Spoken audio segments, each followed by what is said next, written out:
May mga araw na kakayanin mo lahat, pero may mga araw din naman na pipiliin mong magpahinga at umiyak muna.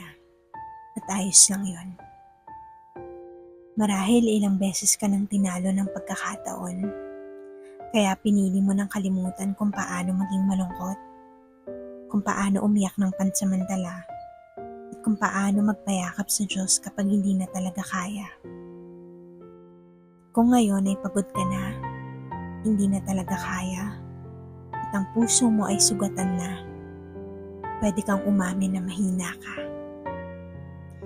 In Matthew chapter 11 verse 28, Jesus said, "Come to me, all of you who are tired from carrying heavy loads, and I will give you rest."